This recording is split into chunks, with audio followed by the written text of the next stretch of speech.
राधे राधे बेटा सभी को। Chapter 2 change in profit sharing ratio.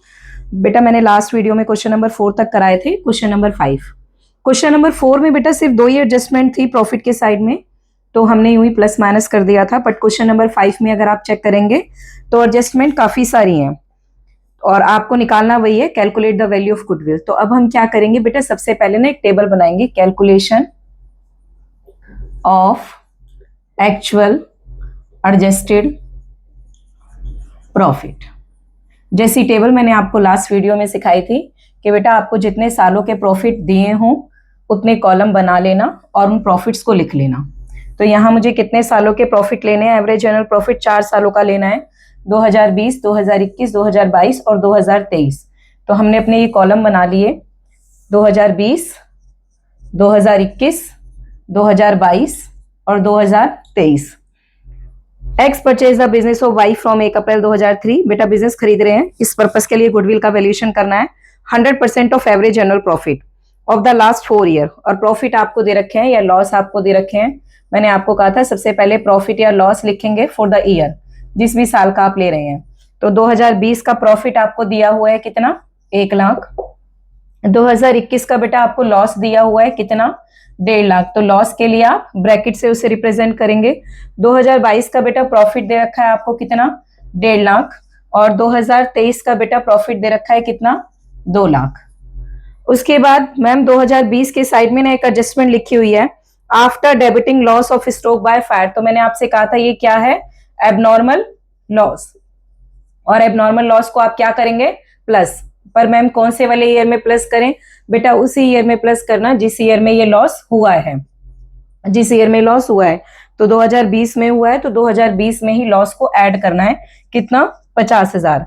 और लॉस क्यों ऐड होगा ये मैंने तुम्हें लास्ट वीडियो में जब एडजस्टमेंट सिखाई थी मैंने उसी समय बताया था। अगले नेक्स्ट में 2021 में लिखा है बेटा include voluntary retirement compensation paid.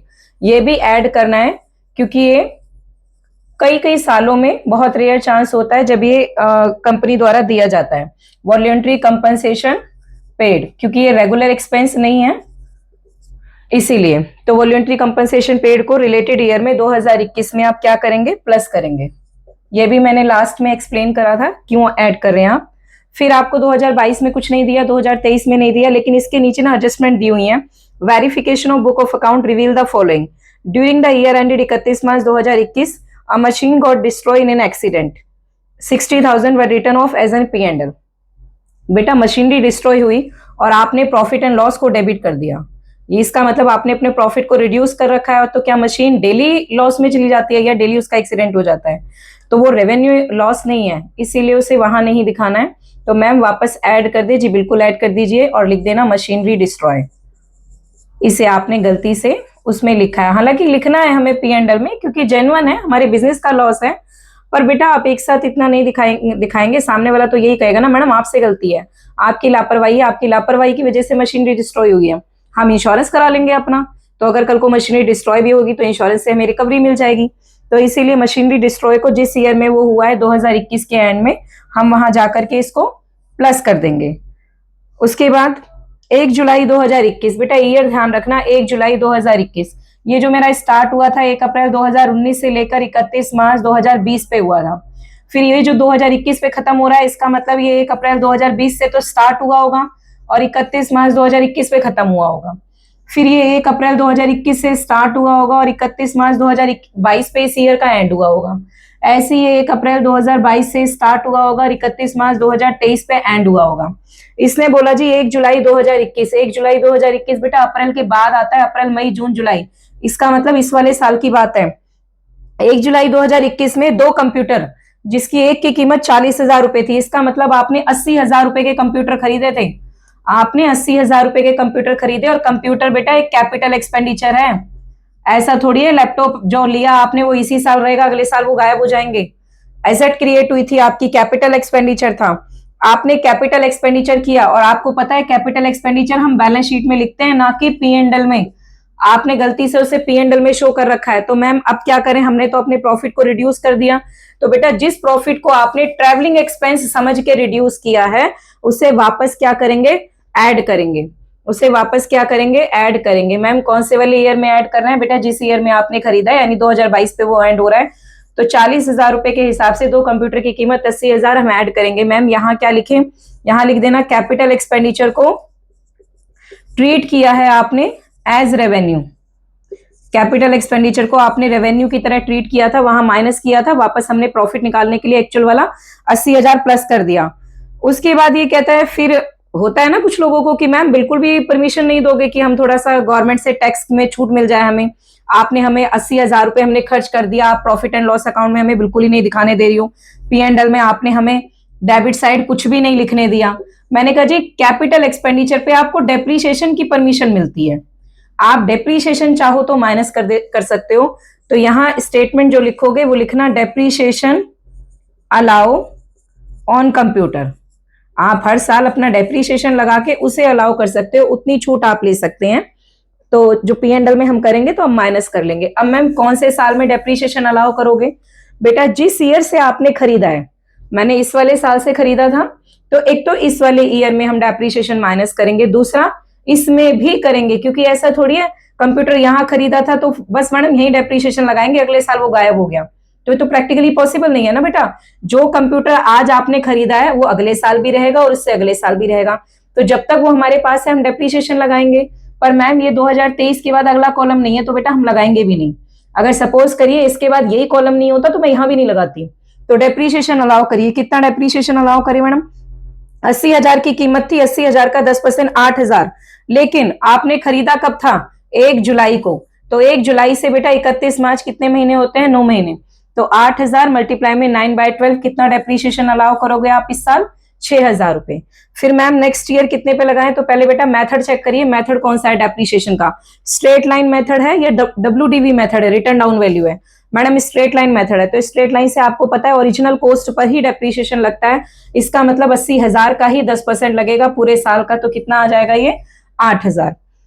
ये आपकी एडजस्टमेंट कंप्लीट हो गई। उसके बाद आप एक्चुअल एवरेज प्रॉफिट निकालेंगे इन्हें प्लस माइनस करके, तो जब आप इन्हें प्लस माइनस करेंगे तो ये कितना आ जाएगा 1.5 लाख, इसे करेंगे तो बेटा ये नेगेटिव का 10,000, मैं इन्हें जोड़ रही हूँ बेटा, 1 लाख प्लस में 50 तो 150, माइनस का 150 प्लस का 80 और प्लस का 60 तो ये माइनस का 10, ऐसे यहाँ करेंगे 150 प्लस में 80 तो 230 और 230 में से 6,000 माइनस किया बेटा तो 224, 2 लाख में से बेटा 8,000 माइनस किया तो ये कितना आया 192। एक्चुअल में चारों सालों के जो एक्चुअल वाले प्रॉफिट हैं वो ये हैं। अब इसके बाद आप निकालेंगे क्या, एवरेज प्रॉफिट, और एवरेज प्रॉफिट निकालने के लिए मैंने आपसे कहा था ये चारों साल है, इन्हें प्लस माइनस करिए, प्रॉफिट है तो ऐड करिए, जैसे 1.5 लाख, लॉस है तो माइनस करिए, माइनस का 10,000 प्लस का 2,24,000 और प्लस का 192, और इसे बेटा आप 4 से डिवाइड कर देंगे तो क्या आ जाएगा एवरेज प्रॉफिट। और मैडम अब गुडविल कैसे निकाले, तो गुडविल के लिए मैंने आपको फॉर्मूला लिखवाया था, एवरेज प्रॉफिट मल्टीप्लाई में नंबर ऑफ ईयर परचेज। पर मैम इस क्वेश्चन में तो एवरेज प्रॉफिट तो है हमारे पास पर नंबर ऑफ ईयर परचेज तो नहीं है। अरे तो बेटा उसने बोला तो था, स्टेटमेंट क्या दी उसने, 100% ऑफ एवरेज एनुअल प्रॉफिट, कि मैम जितना आपका एवरेज एनुअल प्रॉफिट आए वो पूरा का पूरा आपकी क्या है, गुडविल है, वो पूरा का पूरा आपकी क्या है, गुडविल है। इसको टोटल करिए बेटा, और टोटल करने के बाद अमाउंट निकालिए कितना आ जाएगा, तो ये 150 माइनस 10 प्लस 224 प्लस 192, 150 माइनस का 10 प्लस 224 प्लस 192 डिवाइड बाय 4 जब आपने किया तो टोटल कितना आया बेटा 556, उसको 4 से डिवाइड करना क्योंकि पिछले 4 सालों के प्रॉफिट लिए हमने। 139 ये तो मैडम एवरेज प्रॉफिट आया बेटा, अगर 139 का 100% निकालोगे तो भी तो गुडविल ही आएगी, सेम ही तो आएगा 100%, तो इसीलिए 139 आप बेशक 100%, तो ये परसेंट को हटाने के लिए हम लोग क्या करते हैं 100 से डिवाइड हो गया तो सेम ही तो आएगी गुडविल। ये था आपका क्वेश्चन नंबर 5। नेक्स्ट निकालिए बेटा क्वेश्चन नंबर 6। ये दिया है बेटा, एबीसी पार्टनर है, प्रॉफिट शेयरिंग रेशियो उनका 3:1 है। इन्होंने डिसाइड किया कि डी को एडमिशन दे दो, और आपको पता ही है चाहे गुडविल चाहे चैप्टर हो change in profit sharing ratio, chapter 2, chapter 3 admission, chapter 4 retirement, जब भी कोई पार्टनर आता है जाता है रेशियो में चेंजेस आते हैं तो गुडविल का वैल्यूएशन होता है, वो बात अलग है, मैंने आपको पहले बताया था। चैप्टर 3 और चैप्टर 4 में आपकी कैलकुलेशन नहीं आएगी क्योंकि हम मेथड सारे चैप्टर 2 में सिखा देंगे। तो ये कह रहा है मैडम एडमिशन का समय हो रहा है, डी को एडमिशन दे रहे हो और एडमिशन के समय गुडविल जो वैल्यू की जा रही है वो 3 टाइम्स द एवरेज प्रॉफिट है। गुडविल जो आप निकालेंगे वो एवरेज प्रॉफिट का 3 टाइम्स है, लेकिन कौन से वाले एवरेज प्रॉफिट का? Average annual profit of the previous 4 year और previous 5 year. Average annual profit of पिछले 4 साल और पिछले 5 साल, whichever is higher. Ma'am पहले आप एवरेज प्रॉफिट निकालिए 4 सालों का, फिर एवरेज प्रॉफिट निकालिए 5 सालों का। इन दोनों में से एवरेज प्रॉफिट जो ज्यादा आएगा, गुडविल उसकी निकाली जाएगी जब आप 3 टाइम मल्टीप्लाई कर देंगे एवरेज प्रॉफिट का। अब मुझे जो प्रॉफिट दिए हुए हैं बेटा वो 18, 19, 20, 21, 22 का दिया है।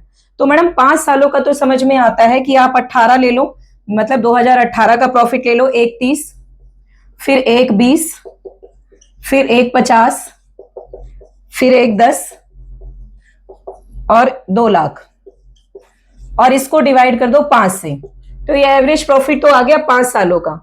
पर मैम 4 सालों के एवरेज प्रॉफिट के लिए हम क्या लें? बेटा 4 सालों के लिए 18 मत लेना, प्रीवियस लेते हैं, यानी 19, 20, 21, 22। 2018 को आप कंसीडर नहीं करेंगे, 19, 20, 21, 22 को कंसीडर करेंगे, क्योंकि प्रीवियस ना हम बेटा आगे से नहीं लेते हैं, जैसे जैसे पीछे बैक चलता जा रहा है उसको लेते हैं। तो 2022, 21, 20 और 19 से कंसीडर करना है। तो 4 सालों के लेने हैं 1,20,000, 1,50,000, 1,10,000 और 2 लाख, और इसको डिवाइड कर देना 4 से। तो ये आपका एवरेज प्रॉफिट निकल के आएगा पिछले 4 सालों का और 5 सालों का। ये बेटा आपने ऐड किया, इन चारों को ऐड किया, ये 580 आया, मैंने 4 से डिवाइड किया 145। मैंने इन पांचों प्रॉफिट को ऐड किया, 7,10,000 डिवाइड 5 किया तो 142। 145 और 142 में हायर कौन सा है बेटा? 145। तो आप गुडविल कैलकुलेट करने के लिए इसे ही लिखेंगे, स्टेटमेंट लिखेंगे since average profit of previous 4 year. भाई पिछले 4 सालों का एवरेज प्रॉफिट हायर है, इसलिए गुडविल की वैल्यू कितनी होगी? Average profit multiply 3 time. 145 को आपने 3 से मल्टीप्लाई किया तो वैल्यूएशन ऑफ गुडविल कितना आया? 4,35,000। नेक्स्ट निकालिए बेटा क्वेश्चन नंबर 7। ABCD पार्टनर्स है बेटा इक्वल रेशो में, और मैं आपको बार बार बोलती हूँ एक बार ना पहले तो एडजस्टमेंट चेक कर लिया करो गुडविल निकालते समय कि एडजस्टमेंट ज्यादा है या कम है। और दूसरी बात कि आप ये देख लीजिए कि मुझे क्वेश्चन में निकालना क्या है। या तो क्वेश्चन की फर्स्ट सेकंड लाइन में लिखा होता है कि हमें क्या कैलकुलेट करना है, या जब आप क्वेश्चन सबसे लास्ट में देखेंगे तब हमें पता चलता है क्या कैलकुलेट करना है। ऐसे ही आप इस क्वेश्चन के लास्ट में देखेंगे तो लास्ट में लिखा हुआ है calculate the value of goodwill, कि आपको गुडविल निकालनी है। मेथड देख लेते हैं आप। ABCD पार्टनर है, डी को एडमिट कर रहे हैं और गुडविल कैलकुलेट कर रहे हैं। 3 year purchase of average profit of the last 5 year, तो ये 5 सालों के प्रॉफिट। मैडम आपने पहली टेबल क्यों बना दी? क्योंकि बेटा मुझे लास्ट में ना एडजस्टमेंट दिख रही थी कि लास्ट में एडजस्टमेंट लिखी हुई है क्या?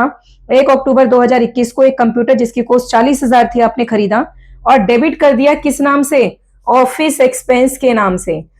आपने एसेट खरीदी, बैलेंस शीट में लिखने की बजाय आपने उसको P&L में डेबिट साइड लिख दिया। इसका मतलब आपने अपने नेट प्रॉफिट को माइनस कर रखा है। हाँ जी मैडम, अगर एक्सपेंस के नाम से दिखा रहे हो तो ऑब्वियस सी बात है, 11th में आपने प्रॉफिट एंड लॉस अकाउंट सीखा था, डेबिट साइड में हम सारे खर्चे दिखाते थे। आपने एसेट को बैलेंस शीट में ना डाल के P&L के डेबिट में दिखा के प्रॉफिट कम कर दिया अपना। तो मैडम उस प्रॉफिट को ना वापस बढ़ा लेते हैं। लिखेंगे क्या? सेम जो मैंने अभी लास्ट टू लास्ट क्वेश्चन में लिखवाया था, कैपिटल एक्सपेंडिचर को आपने क्या ट्रीट किया है? रेवेन्यू, बाय मिस्टेक ट्रीट किया है रेवेन्यू एक्सपेंडिचर। तो उसी साल में जाके, जिस साल में आपने इसे खरीदा है, वहां जाकर के बेटा इसे ऐड कर दो। मैडम मैंने तो 2021 में खरीदा है, तो वो ईयर एंड होगा कहां बेटा? मैम 2021 में या 2022 में? बेटा डेट चेक करिए, 1 अक्टूबर 2021। ये जो ईयर शुरू हुआ होगा वो 1 अप्रैल 2020 से लेकर 31 मार्च 2021 पे खत्म हो गया। तो यहाँ अक्टूबर कैसे आ गया? तो यहाँ आएगा मैम 1 अप्रैल 2021 से लेकर 31 मार्च 2022, वो डेट आएगी बेटा यहाँ। तो यहाँ आपको क्या करना है? ऐड करना है उतना अमाउंट 40,000। फिर हमारे जैसे के दिमाग में ख्याल आ जाता है मैडम बिल्कुल भी परमिशन नहीं दोगे क्या एक्सपेंस माइनस करने के लिए? बेटा एक्सपेंस माइनस करने का मतलब ये नहीं होता है कि आप पूरी एसेट को उठा के P&L में डाल दो। उसके ऊपर आपको डिप्रीशिएशन अलाउ करने की परमिशन मैं दे रही हूँ, तो आप डिप्रीशिएशन अलाउ कर लीजिए जितना आपका बनता है। तो डिप्रीशिएशन अलाउ ये आप माइनस कर सकते हैं खाली उसी साल में, 2022 के एंड में। मैडम कितने टाइम पीरियड का लगाएं? 1 साल का लगा दें। क्यों भाई 1 साल का कैसे लगा दोगे? खरीदी कब है? 1 अक्टूबर को। तो 40,000 पे लगाइए बेटा, कितना परसेंट डेप्रीशिएशन है? 25%। 40,000 का 25% आता है 10,000।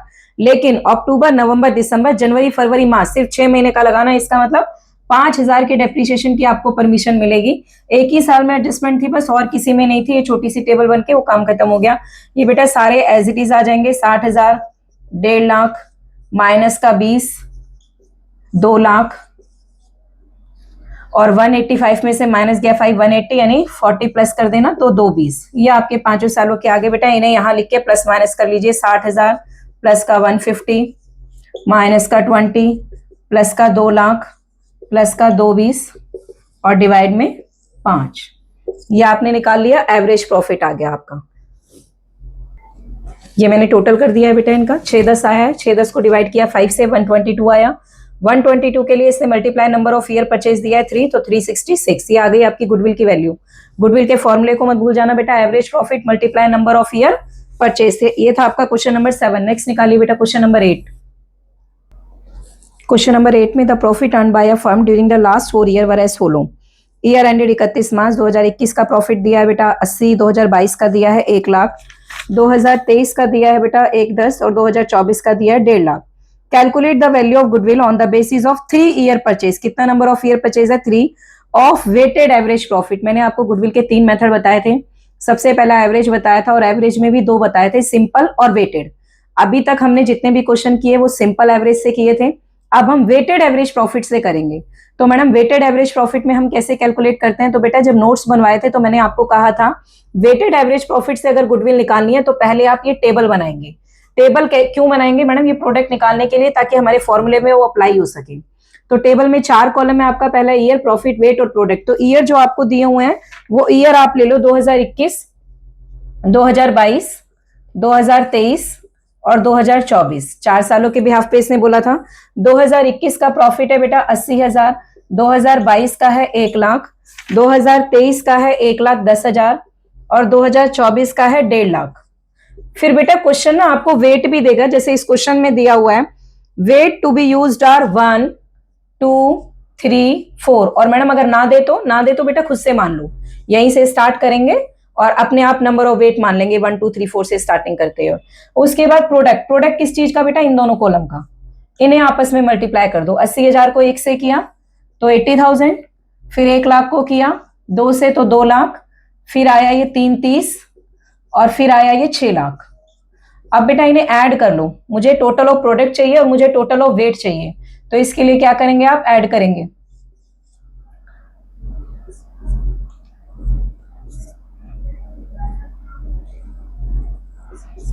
तो ये आ गया बेटा 12,10,000। 4, 3, 7, 2, 9 और 1, 10। इसका टोटल ये वेटेड एवरेज प्रॉफिट आप कैसे निकालेंगे? ये फॉर्मूला है बेटा, टोटल ऑफ प्रोडक्ट यानी इसका टोटल और डिवाइड में टोटल ऑफ वेट। तो मैम प्रोडक्ट का टोटल तो है 12,10,000 और डिवाइड में टोटल ऑफ वेट। ये किया तो ये बेटा कितना आ गया? 1,21,000। गुडविल का फॉर्मूला मैंने आपको पहले लिखवा रखा है, weighted average profit multiply number of year purchase. तो वेटेड एवरेज प्रॉफिट बेटा कितना निकल के आया है? 1,21,000 और मल्टीप्लाई में number of year purchase question में कितना दिया था? 3। तो ये कितना आ गया बेटा गुडविल? 363। इस तरीके से आपको वेटेड एवरेज प्रॉफिट के बिहाफ पे आपको गुडविल निकालनी है। ये था question number 8। Next question number 9। Following information is available about the business of A firm. 2022 में बेटा प्रॉफिट 40,000 दिया है, 2023 में 50,000, 2024 में 60,000 और फिर आपको 2-3 एडजस्टमेंट भी दी हुई हैं। और उसके बाद जब मैंने लास्ट लाइन पढ़ी, क्योंकि ऊपर तो मुझे समझ में नहीं आया क्या कैलकुलेट करना है, जब मैंने लास्ट लाइन पढ़ी तब मुझे पता चला goodwill is agreed to be valued at 2 year purchase of the weighted average profit. किस बिहाफ पे गुडविल कैलकुलेट करनी है? वेटेड एवरेज प्रॉफिट के बिहाफ पे ऑफ द पास्ट 3 ईयर्स। और एप्रोप्रिएट वेट भी आपको दिए हुए हैं, कितने? 1, 2 और 3। जब मैंने आपको ये फॉर्मेट समझाया था उसी समय बताया था कि बेटा अगर कभी गुडविल वेटेड एवरेज प्रॉफिट के बिहाफ पे निकालनी पड़े और एडजस्टमेंट दी हो क्वेश्चन में, पहले आप ये टेबल बनाएंगे ताकि आप एक्चुअल वाले प्रॉफिट निकाल सकें। फिर इन एक्चुअल वाले प्रॉफिट को आप वहां शिफ्ट करेंगे, वहां से प्रोडक्ट निकालेंगे, उसे यहां पुट करेंगे फॉर्मूले में, तब जाके आपकी गुडविल निकलेगी। अगर कभी वेटेड एवरेज प्रॉफिट से गुडविल निकालनी पड़े और क्वेश्चंस में एडजस्टमेंट हो तो पहले यही बनेगा। तो फिर से सेम कैलकुलेशन करेंगे एक्चुअल एडजस्टेड प्रॉफिट की। तो मैंने आपको कहा था पहले लिख लेना प्रॉफिट या लॉस फॉर द ईयर। तो प्रॉफिट इस ईयर में आपको दिया हुआ है 40,000, इसमें दिया हुआ है 50,000 और इसमें दिया है 60,000। उसके बाद नॉन रेकरिंग नेचर की इनकम। नॉन रेकरिंग नेचर की इनकम क्या होती है बेटा? जो बार बार नहीं होती है।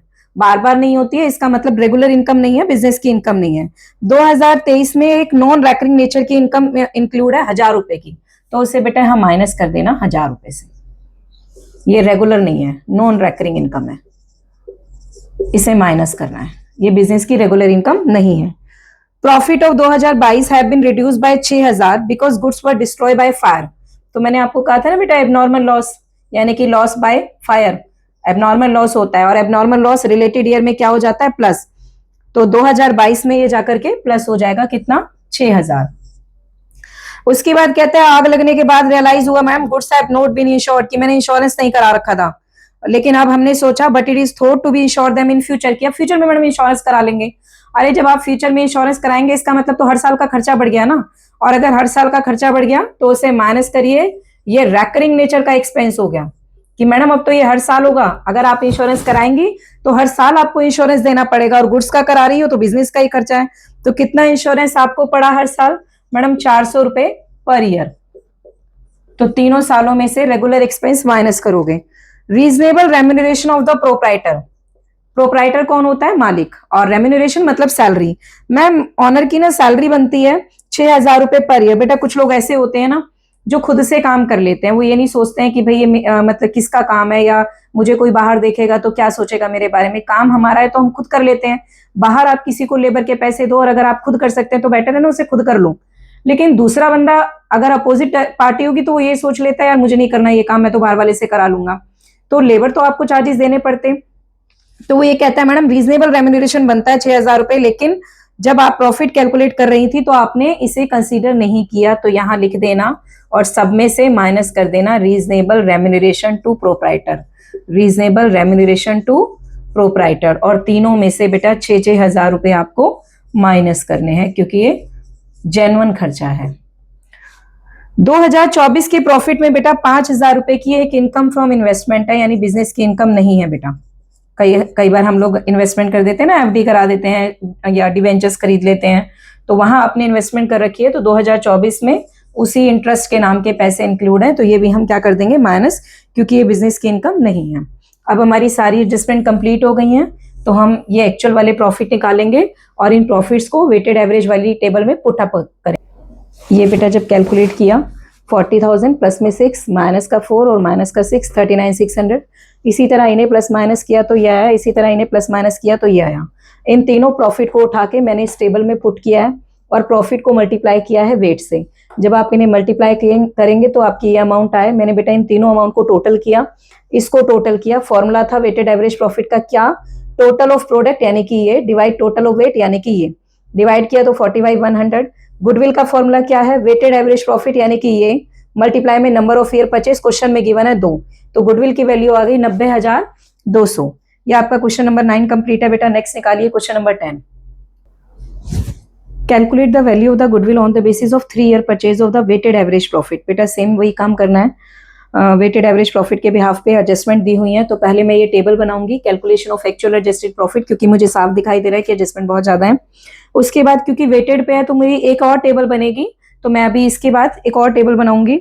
उसके बाद हम गुडविल कैलकुलेट करेंगे। आपको 5 सालों के प्रॉफिट दिए हुए हैं क्योंकि इसने 5 सालों के बिहाफ पे बोला है, तो मैंने ये अपने पांचों कॉलम बना लिए 19, 20, 21, 22 और 23 का। वेटेड आपको दी हुई है 1, 2, 3, 4, 5 जो मेरी अगली टेबल में मेरे काम आएंगी। अब मुझे प्रॉफिट दिए हुए थे 5 सालों के, मैंने वो ऐसे लिख दिया, मैंने आपको लिखवाया था प्रॉफिट या लॉस फॉर द ईयर। उसके बाद ये एडजस्टमेंट देखिए क्या कह रहा है बेटा। पहली एडजस्टमेंट 2020 के प्रॉफिट के साइड में देखो लिखा हुआ है आफ्टर कंसीडर एबनॉर्मल लॉस 41,500। तो मैंने आपको बोला था ना बेटा अगर एबनॉर्मल लॉस है तो आप रिलेटेड ईयर में क्या करोगे प्लस, अगर एबनॉर्मल लॉस है तो रिलेटेड ईयर में क्या करोगे प्लस। तो 2020 में आप क्या करेंगे प्लस कर देंगे 41,500। उसके बाद इसने बोला बेटा अगले साल में 2021 में एबनॉर्मल गेन हो रहा है, तो एबनॉर्मल गेन को आप क्या करेंगे माइनस। तो नेक्स्ट ईयर में एबनॉर्मल गेन को आप क्या करेंगे माइनस। उसके बाद बेटा books of the account of the firm reveal that कि क्लोजिंग स्टॉक 2019 का मतलब इस वाले साल का, इस साल का जो क्लोजिंग स्टॉक था वो आपने क्या कर रखा है ओवर वैल्यूड कर रखा है। मैंने जब नोट्स बनवाए थे तो मैंने आपको बताया था कि अगर क्लोजिंग स्टॉक ओवर हो जाता है तो प्रॉफिट पे क्या असर पड़ता है, लेकिन फिर भी मैं एक बार बता रही हूँ आपको कि सपोज करिए बेटा ये ट्रेडिंग P&L आप लोग बनाते थे, ट्रेडिंग P&L अगर आपको ध्यान हो तो ट्रेडिंग P&L में हम क्लोजिंग स्टॉक इस साइड लिखते थे यानी कि बाय साइड क्रेडिट साइड में लिखते थे।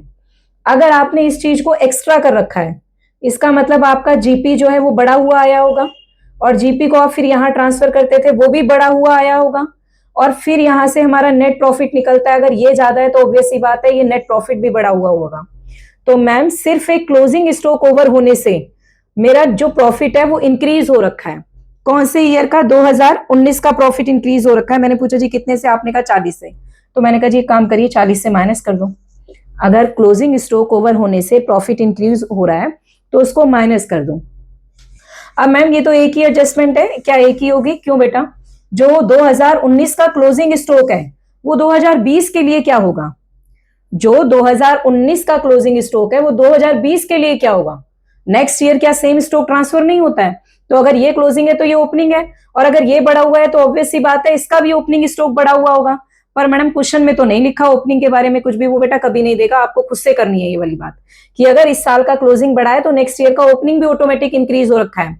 तो अगर मैडम ओपनिंग इंक्रीज हो रखा है तो अब क्या करें बेटा? अब आपको करना है प्लस। मैडम ऐसा क्यों? तो बेटा फिर से दिमाग चलाइए कि ये ट्रेडिंग P&L है। ओपनिंग स्टॉक हम इस साइड लिखते थे, मतलब डेबिट साइड। अगर ओपनिंग बढ़ा हुआ है तो आपका जीपी घटा हुआ आ रखा होगा, जीपी घटा हुआ आ रखा है तो नेट प्रॉफिट भी डिक्रीज हुआ आ रखा होगा 40,000 से। तो madam over valuation of opening stock plus कर दीजिए, लेकिन कहां? 2020 में। तो यहां बेटा मैं इसको प्लस कर दूंगी। नेक्स्ट एडजस्टमेंट दी है रिपेयर टू मशीनरी 60,000। बेटा आप सोचिए अगर आप किसी भी एसेट में रिपेयर करा रहे हैं, किसी भी एसेट में, आप रिपेयर को डेबिट करेंगे या एसेट को डेबिट कर देंगे? मैडम अगर रिपेयर है तो रिपेयर को ही डेबिट करेंगे। एग्जाम्पल के लिए अगर एसी खराब हुआ है और एसी को ठीक करा रही हूं तो ठीक करा रही हूं ना बेटा, नया थोड़ी लेके आ रही हूं कि दूसरा एसी आ गया है। तो मैम ये तो रिपेयर है तो ये P&L के डेबिट में जाना चाहिए, बिल्कुल जाना चाहिए। लेकिन आपने P&L के डेबिट में प्रॉफिट को माइनस ना करके आपने एसेट में चढ़ा दिया। वो आपने P&L में डेबिट में उसे माइनस किया ही नहीं है, यानी अपने प्रॉफिट को रिड्यूस नहीं किया आपने, नहीं किया। तो मैम अब कर दो। तो मेरे से गलती क्या हुई है कि मैंने रेवेन्यू एक्सपेंडिचर यानी रिपेयर को, मैंने रेवेन्यू एक्सपेंडिचर यानी कि रिपेयर को मैंने कैपिटल ट्रीट कर दिया, मतलब मशीन डेबिट कर रखी है। अब क्या करोगे बेटा? प्रॉफिट घटा दो, डाल दो P&L में। तो माइनस करना है मैम कौन से साल में? बेटा ये बात है 1 जुलाई 2021 यानी 2022 में जाएगा। तो हम क्या कर देंगे? माइनस कर देंगे कितने से? 60,000 से। और गलती सिर्फ यहीं तक नहीं हुई है, इसके बाद क्या हुआ है? क्योंकि मैंने इसे मशीन समझ लिया था और मशीन समझ के मैंने इस पे डेप्रीशिएशन और लगा दिया। इसका मतलब P&L में टू रिपेयर 60,000 ना लिख करके मैंने क्या लिखा है? To depreciation. मैडम जब मैं आपको यहां पूरा लिखने दे रहा हूं तो फिर इसको क्यों लिख रही हो? अब आप माइनस क्यों कर रही हो? तो बेटा इस डेप्रीशिएशन को हम वापस क्या कर देंगे? Add back. डेप्रीशिएशन अब रिवर्स कर देंगे, हम वापस ऐड बैक कर देंगे। डेप्रीशिएशन कितना लगाएंगे मैम? 2022 में लगाना है बेटा और 2023 में लगाना है। 60,000 की चीज थी, 20% डेप्रीशिएशन है, लेकिन कौन से मेथड से? WDV से। तो 60,000 का 20% हुआ 12,000, और बेटा 1 जुलाई से 31 मार्च 9 महीने का हुआ 9,000। इसे आपको ऐड बैक करना है। और क्योंकि WDV मेथड है तो 60 में से 9,000 घटाइए, 51,000 के ऊपर अब डेप्रीशिएशन लगेगा। यहां जो डेप्रीशिएशन लगेगा वो 51,000 का 20% लगेगा। ये डेप्रीशिएशन लगेगा पूरे साल का, क्योंकि WDV मेथड है। ये आपकी सारी एडजस्टमेंट हो गई है। अब इन्हें प्लस माइनस कर लो, क्या क्या अमाउंट आ रहा। बेटा अभी जो टेबल करी थी उस टेबल में हमने average profit, actual average profit निकाला था एक्चुअल। फिर मैंने क्या किया, उन सभी प्रॉफिट्स को उठाया जो भी आपने निकाले थे, टेबल बनाई वेटेड एवरेज प्रॉफिट निकालने के लिए। तो प्रॉफिट्स को हमने यहाँ पुट कर दिया, वेट क्वेश्चन में गिवन थे बेटा, इन्हें मल्टीप्लाई किया मैंने आपस में तो प्रोडक्ट निकाला। इसका टोटल किया 18 लाख, इसका टोटल किया 15। मैंने आपको वेटेड एवरेज प्रॉफिट का फॉर्मूला समझाया था, टोटल ऑफ प्रोडक्ट मतलब 18 lakh divide total of weight मतलब 15, डिवाइड किया 1,20,000।